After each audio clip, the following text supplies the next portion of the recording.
एक बार की बात है, एक गांव में एक गरीब चरवाहा रहता था।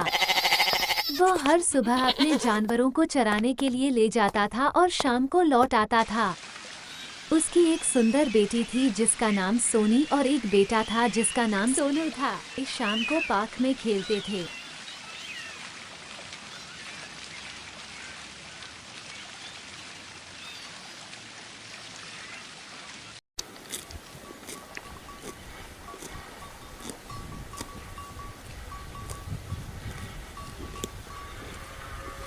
रात होने वाली है, मुझे भी भूख लगी है, चलो घर चलते हैं।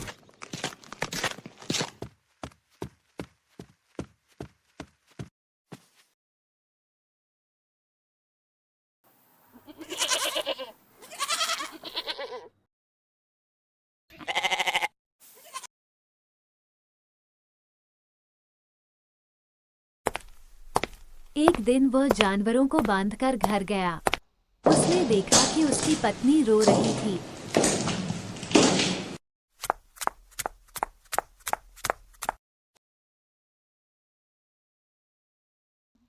वो झट से अपनी पत्नी के पास बैठ जाता है और पूछता है कि क्या बात है।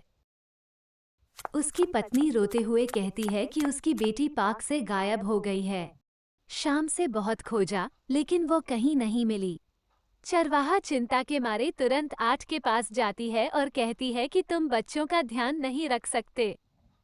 वह कहती है कि मेरी बेटी को ढूंढ कर लाओ।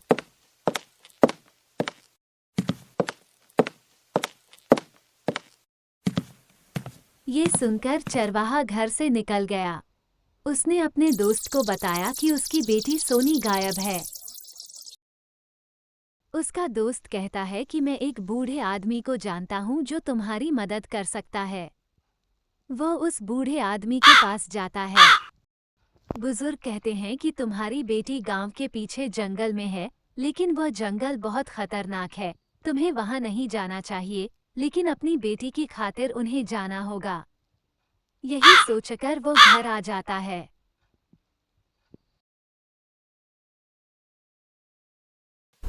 अगले दिन वह सुबह सुबह अपनी बेटी की तलाश में जंगल में जाता है।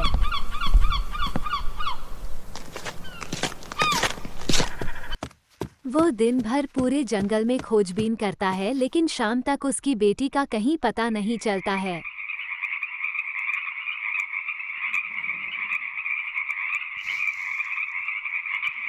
जब रात होने लगती है तो वो बहुत चिंतित हो जाता है और कहता है, सोनी, सोनी, मेरी बेटी कहाँ है? लेकिन कोई जवाब नहीं देता। वो उदास होकर एक गुफा में बैठ जाता है। मुझे बहुत भूख लगी है, काश मुझे खाने के लिए कुछ मिल जाता। जैसे ही वो खाने की बात करता है, उसके सामने गर्म खाना आ जाता है। वह बहुत हैरान हो जाता है। वह जाता है, लेकिन उसे बहुत भूख लगती है। वो जल्दी जल्दी खाना खाने लगता है। खाने के बाद उसे नींद आने लगती है, लेकिन उसे ठंड लगती है। काश मुझे सोने के लिए कंबल मिल जाता। वह बोलता ही है कि उसके सामने एक कंबल आ जाता है और वो उसके नीचे सो जाता है।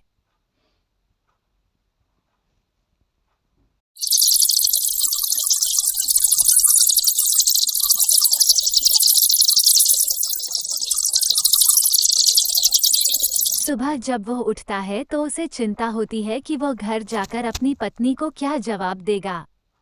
अचानक उसे ख्याल आता है कि जैसे उसे खाना और कंबल मिला है, शायद सोनी मिल जाए।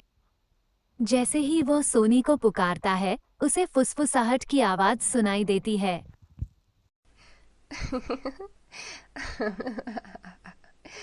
वह आवाज की ओर बढ़ता है और देखता है कि उसकी बेटी उसी गुफा के सामने है। वह उसे लेकर घर भागता है। वापस लौटते समय उसे उसका दोस्त मिलता है। वह उसे बताता है जादुई जंगल के बारे में सब कुछ।